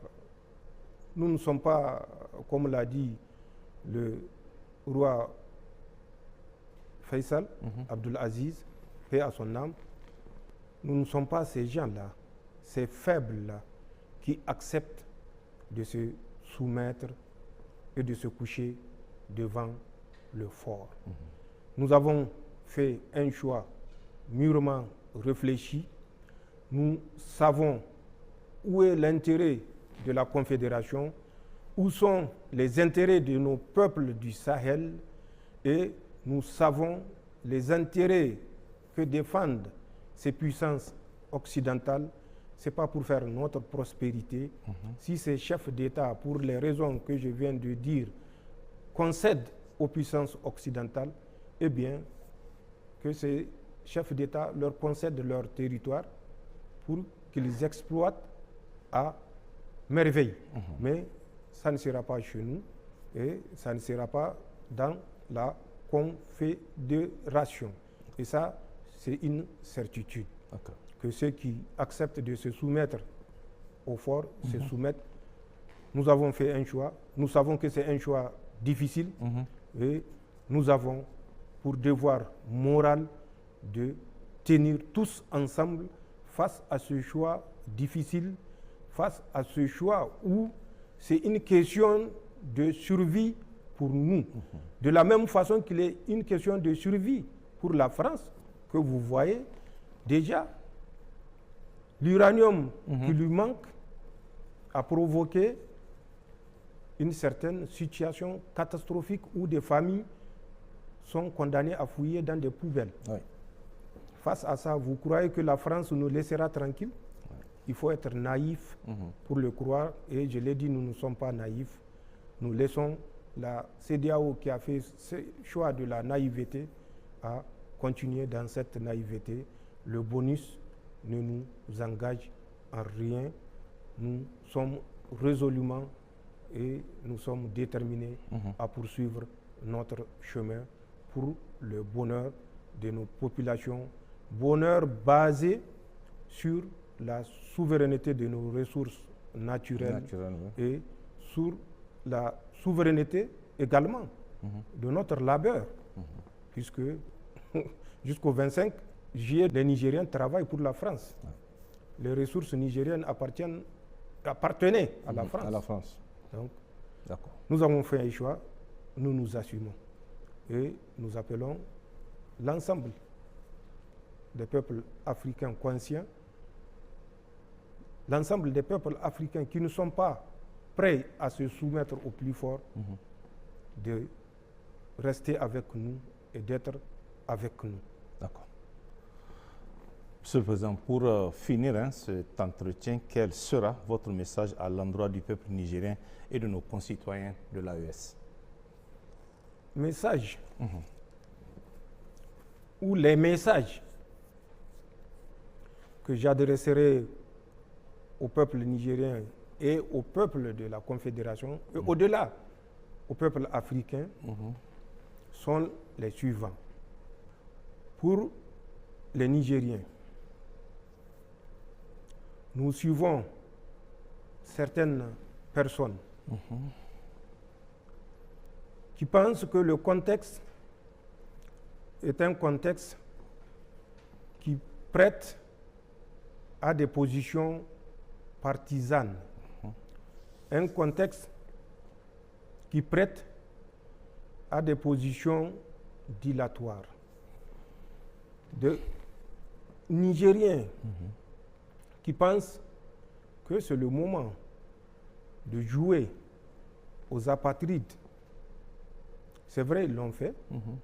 Beaucoup l'ont fait et ils sont actuellement en fuite. Ils ont signé des documents autorisant les forces étrangères à bombarder le peuple nigérien. Nous sommes conscients, en toute communauté, il y a des renégats, mais que ceux qui sont sur le territoire nigérien comprennent que le combat n'est pas le combat du CNSP. C'est un combat de tous les Nigériens. Le CNSP a fait sa part en délivrant ce pays de la domination coloniale, néocoloniale et impérialiste. Quand j'écoute, malheureusement, des personnes instruites, docteurs ou professeurs ou chercheurs, qui pensent que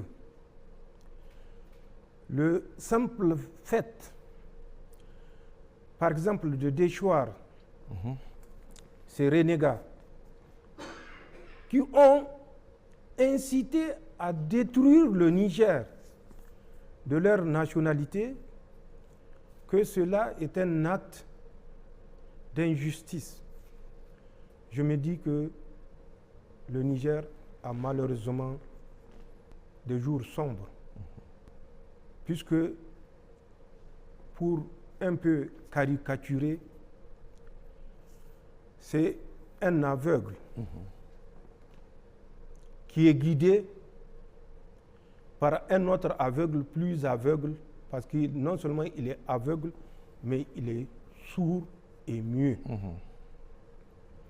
C'est ça le drame à travers ces personnes instruites du Niger qui pensent que c'est le moment de jouer au dilatoire, c'est le moment de jouer au perroquet.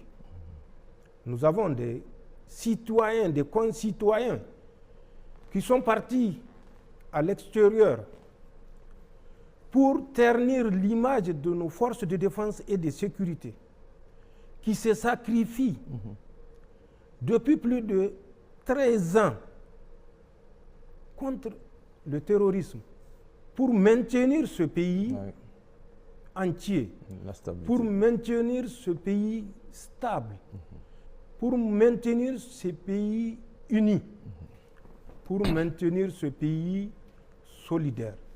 Et que des gens s'attaquent pour des besoins ou des intérêts égoïstes et partisans à nos forces de défense et de sécurité et les qualifier de tous les noms d'oiseaux. Ceci est inacceptable et que ceux qui pensent qu'ils peuvent en toute liberté s'adonner à ça feraient mieux de prendre les chemins de la vingtaine de fuyards qui sont dans les pays voisins ou en Occident. Nous ne permettrons pas que nos forces de défense et de sécurité, qui ont consenti d'énormes sacrifices, soient vilipendées, soient discréditées, soient clochardisées à travers les mots de certaines personnes irresponsables et inconscientes. Je rappelle l'histoire parce que malheureusement, on découvre que beaucoup de Nigériens ne connaissent pas leur histoire. La déchéance de la nationalité. Mais, et c'est ce qui est regrettable, et c'est ce que je disais, l'aveugle sourd-muet qui tire un aveugle qui lui sort de guide. Et c'est la situation dans laquelle le Niger s'était retrouvé et que, avec l'aide d'Allah, Inch'Allah, nous allons y remédier tous ensemble. D'accord. En 1959, Issa Diop, c'est un député national, El Sawaba. Quand le mouvement Sawaba a été dissous, Issa Diop a été expulsé, déchu de sa nationalité, qu'il ne reconnaissait même pas, les autorités de l'époque, et expulsé purement et simplement du territoire national. Lui, c'est le plus chanceux, parce que d'autres membres du mouvement Sawaba ont été poursuivis et lynchés à mort sur le territoire national nigérien, le même territoire que nous partageons aujourd'hui. Exposés à la vindicte populaire, parce qu'à l'époque, les Africains n'avaient pas compris qui tirait les ficelles. Ce n'était pas Diori Hamani ou bien le RDA qui tirait les ficelles. C'était la France coloniale et néo-coloniale qui tirait les ficelles. Plus tard, c'est un officier qui a été expulsé. Je tairai son nom pour des raisons qui me sont particulières. D'accord. Qui a été expulsé du territoire national parce qu'il n'est plus nigérien. Nous, ce que nous avons fait, Oui. c'est des dispositions que nous avons prises pour conserver notre pays face à des renégats qui se sont alliés aux puissances occidentales pour appeler au meurtre des Nigériens. Vous croyez que nous allons hésiter une seule seconde pour mettre à l'écart 20, 30 Nigériens pour préserver la vie de 26 millions de Nigériens? Que les Nigériens comprennent que la lutte que nous avons engagée, Dieu merci, avec nos frères de la Confédération, est une lutte noble. C'est une lutte de survie. C'est une lutte d'affirmation de notre dignité en tant qu'être humain tout court. C'est une lutte d'affirmation de notre souveraineté et de notre droit à assurer notre autodétermination en tant que peuple sahélien tout court. C'est une lutte de libération des esprits et des mentalités qui se sont résignés et, au pire des cas, qui ont accepté avec fatalisme le sort qu'on leur présente comme inévitable. Nous appelons les Nigériens à ne pas céder à cette campagne d'intoxication, de désinformation des Français et leurs acolytes. Ils ont essayé l'utilisation des terroristes. Je l'ai dit et je l'ai décrit ici. Ils n'ont pas cessé. C'est tout simplement une façon de changer de fusil d'épaule.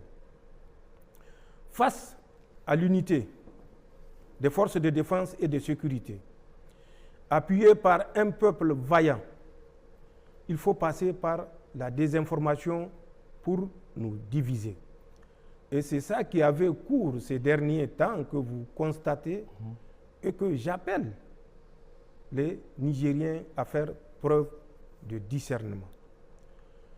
Prenons le cas de Chatouman ici à Petelkoli. Qu'est-ce qui s'est passé? Bien avant ça, il faut que les Nigériens soient reconnaissants envers leurs forces de défense et de sécurité. Les Français avaient instruit les mouvements terroristes d'empêcher les Nigériens cultivent dans leurs champs. Tirer à vue sur tout agriculteur ou éleveur nigérien qui va s'opposer à cette injonction. Les forces de défense et de sécurité se sont réunies et elles ont, à travers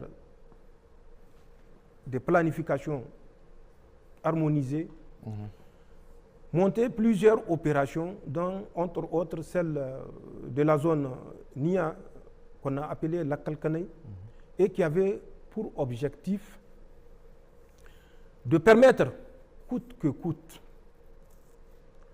que les Nigériens sèment, cultivent, récoltent et emmagasinent. Ils ont effectivement essayé de nous empêcher d'atteindre notre objectif.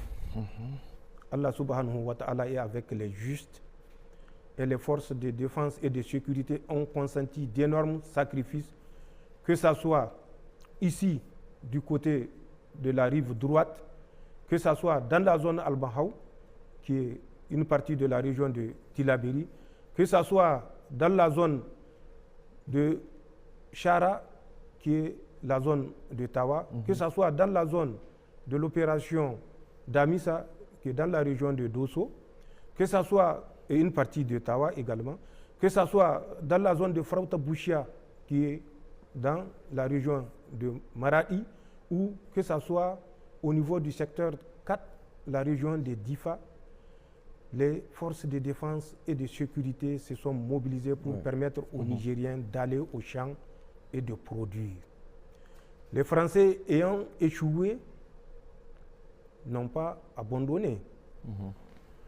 Il fallait coûte que coûte prouver au monde qu'après leur départ du Niger, le ciel est tombé sur la tête des Nigériens ou sur les têtes des Nigériens et qu'il va falloir prendre attache avec le Conseil de sécurité des Nations Unies pour évoquer le droit d'ingérence humanitaire.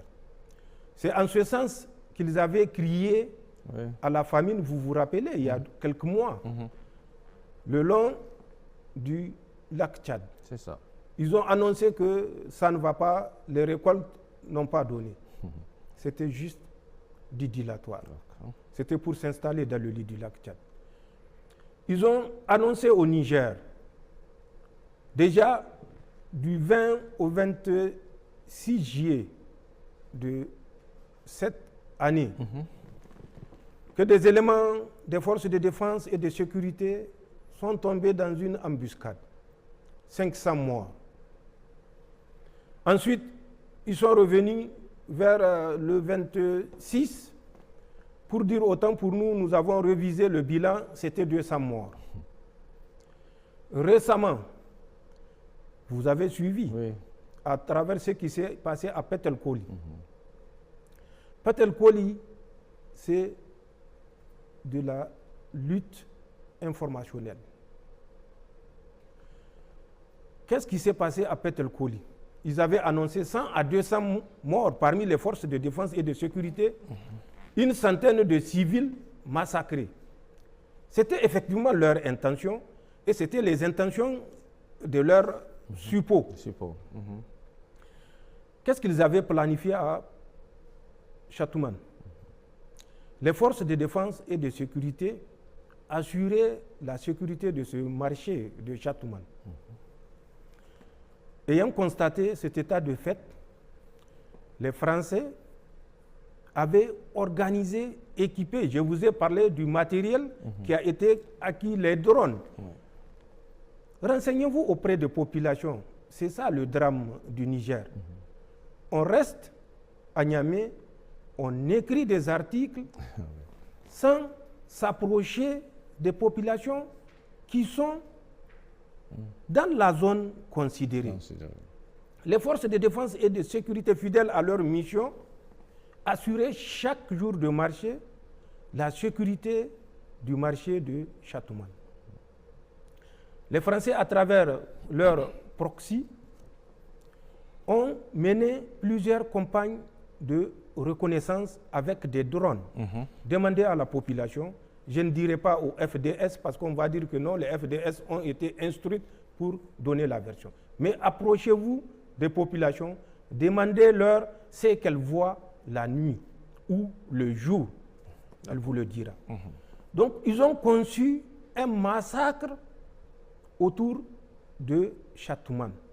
Et pour ça, certains Nigériens ont été mis à contribution, vous le savez, ou souvent d'autres, par ignorance, laissent les services français utiliser leur page Facebook, Twitter ou X et autres. Ils ont conçu cette attaque et nous avons des renseignements précis. Dieu, je l'ai dit, est avec les justes.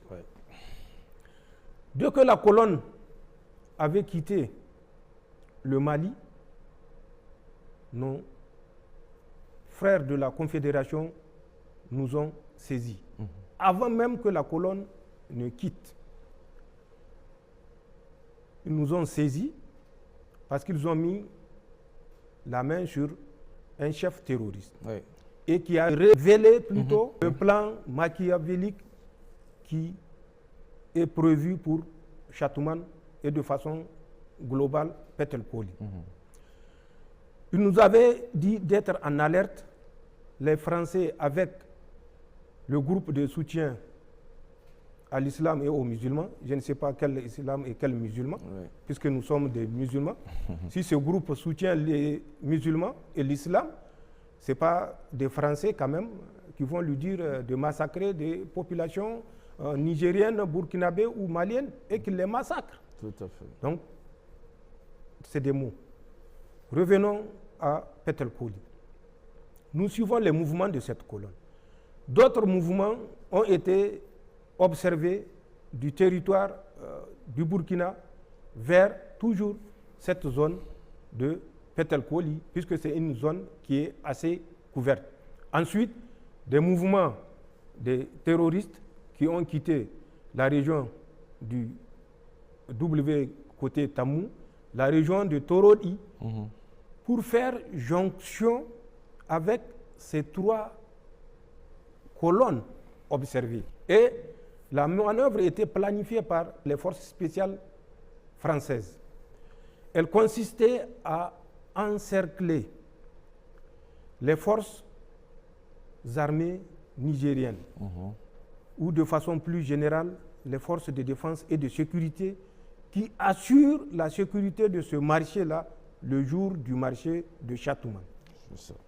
Un élément a été envoyé, comme à l'habitude, pour sécuriser Chatouman. Dieu étant avec les justes, le dispositif que ces Français ont observé et à partir duquel ils ont conçu leur manœuvre consistant à massacrer les FDS nigériennes et bien sûr par dégâts collatéraux les victimes civiles sur les tombes desquelles la France, à travers RFI ou leur deuxième appendice BBC, vont venir verser des larmes de crocodile. C'était ce qui était prévu. Un carton dans le marché de Chatouman qui est sécurisé au moment de l'assaut ou qui aurait dû être sécurisé au moment de l'assaut par les groupes terroristes qui ont fait mouvement du Mali, du Burkina et du Niger, notamment Tamou, Torodi et autres. D'accord. Mais Dieu étant du côté des justes, nos éléments ont changé de position. Face aux renseignements que nous avons reçus, un autre plan de déploiement a été initié et l'ennemi qui a été sensibilisé, formé, entraîné pour faire ce massacre, qui a été annoncé avant même l'action de Chatouman. RFI avait annoncé, vous avez suivi la page d'un certain Ingadé, avait annoncé. Plus de 100 FDS nigériens massacrés. Une centaine de civils, malheureusement, tués dans les échanges de tirs. Aucun civil n'a été tué à Chatouman. Aucun civil n'a été tué à Chatouman, vous pouvez le vérifier auprès de la population de Chatouman. Quand ces terroristes étaient arrivés, ils ont trouvé que le dispositif que leur sponsor avait reconnu n'est plus le même. Ils ont traversé le village de Chatouman. Ils avaient demandé à la population de Chatouman de ne pas bouger pour ne pas éveiller les soupçons des FDS qui étaient positionnés à 2 ou 3 kilomètres un peu plus loin de la position initiale. Donc les populations étaient tétanisées, elles n'ont pas bougé. Les terroristes ont continué leur manœuvre d'encerclement de nos positions. Ce qui s'est passé, à un certain moment, les FDS nigériennes vont observer le mouvement de 3 motos. Et ils ont des drones. Les mêmes drones que la France avait commandés à travers le ministère de l'Intérieur béninois au profit des terroristes. Les mêmes drones que la France avait commandés à travers Ahmed Aboubakar Roufaï pour équiper les terroristes Lakurawa. Nous avons des drones, petits drones tactiques plus performants. Ils ont utilisé ces drones et au cours de la reconnaissance, ils ont constaté cette manœuvre d'encerclement. Oui. Et c'est là où, compte tenu du nombre mobilisé par les terroristes, avec, bien sûr, l'appui de leurs sponsors, les éléments ont fait des tirs de fixation sur l'ennemi pour essayer de l'empêcher de se déplacer et pouvoir se réorganiser et dans l'ordre se soustraire de la nasse que les terroristes étaient en train de tisser autour de nos forces de défense et de sécurité. Donc c'est dans cet échange de coups de feu qu'une de nos Toyota a été touchée, où il y a eu 5 martyrs. Et puis, au cours toujours du combat, pour que les FDS se repositionnent, se réorganisent, il y a eu 5 autres qui sont tombés, ce qui fait malheureusement 10 éléments de forces de défense qui vont tomber ce jour-là. Aucun civil n'est tombé. Vous pouvez demander à la population de Châteauman. Je ne dirai pas à RFI de venir demander, puisque RFI ne peut pas venir demander. Mais les suppôts de RFI qui sont sur notre territoire, nous le savons et qui sont nombreux, peuvent aller se renseigner et donner le résultat à RFI. Aucun civil n'est tombé à Châteauman. Pour se rattraper, puisqu'ils ont découvert certainement, puisqu'ils ont des infiltrés, même dans les campagnes, qu'est-ce qu'ils ont fait? Ils ont fait le montage de Libéry. Regardez bien les images de Libéry. Demandez à la population de Libéry qu'est-ce qui s'est réellement passé. Vous comprendrez la malveillance avec laquelle la France est déterminée à mettre le Niger au pas, au prix des sacrifices des milliers et des milliers de Nigériens.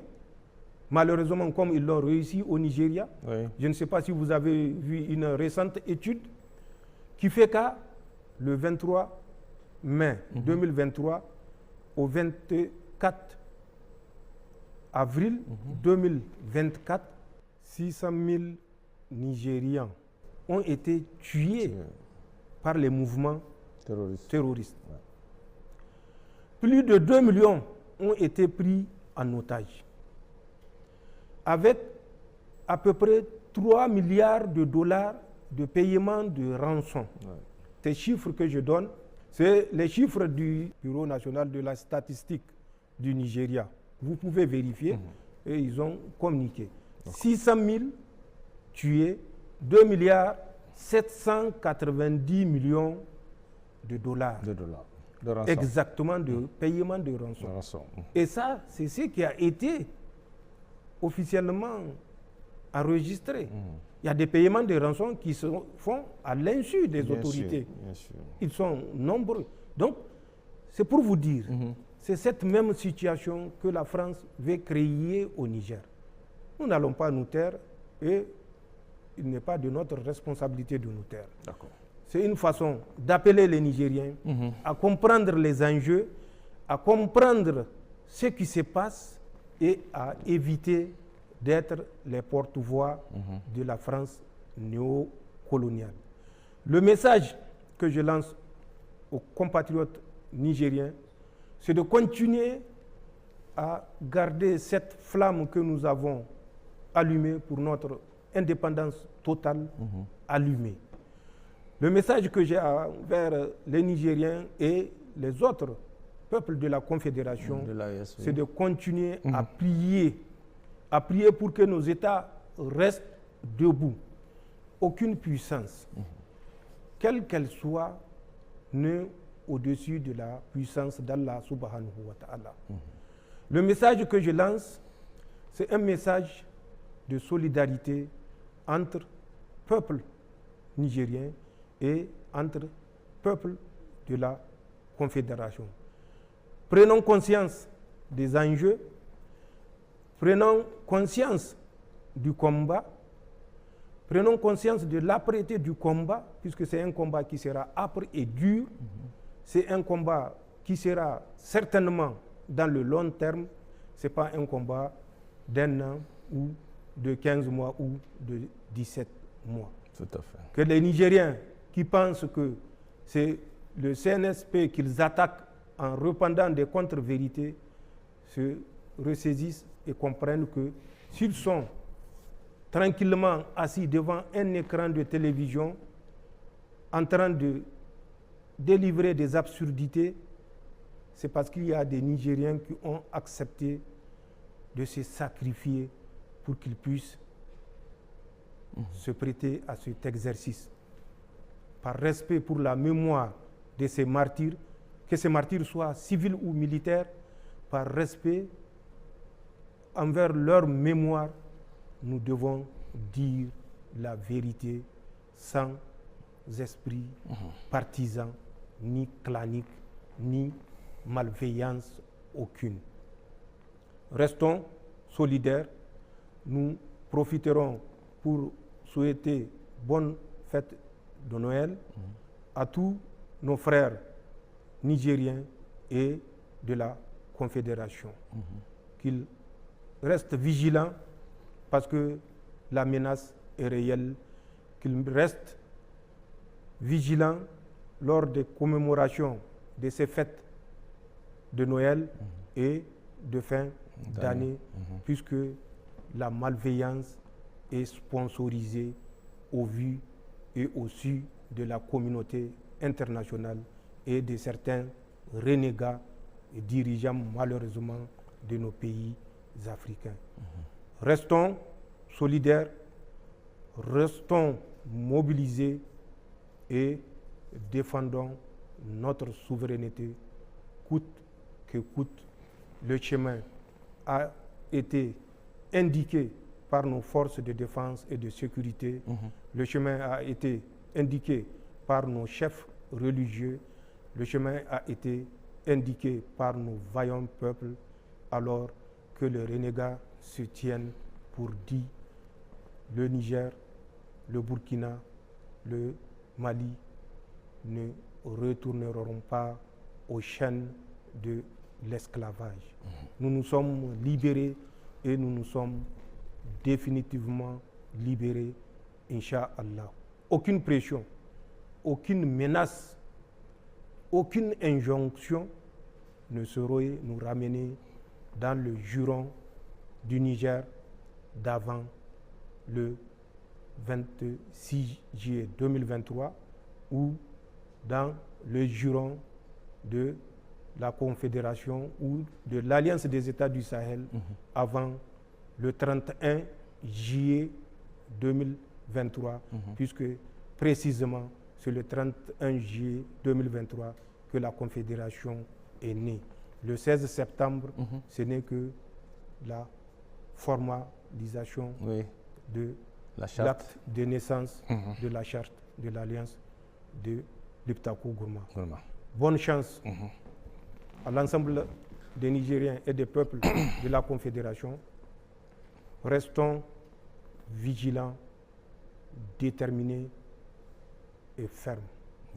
Voilà le message que je tiens à annoncer à mes compatriotes et à mes frères de la Confédération. Je vous remercie. Monsieur le Président, merci pour cette grande interview consacrée essentiellement, je l'ai souligné en début de cet entretien, sur les questions sécuritaires avec ce projet funeste de déstabilisation de notre pays et de l'ensemble des États de l'AES. Un projet qui, on le voit, et selon les informations que vous-même vous avez voulu partager avec le peuple de l'AES, est une réalité, d'où la nécessité pour tous nos concitoyens et l'ensemble des populations de l'AES d'être très vigilants. Excellente soirée à tous. Au revoir.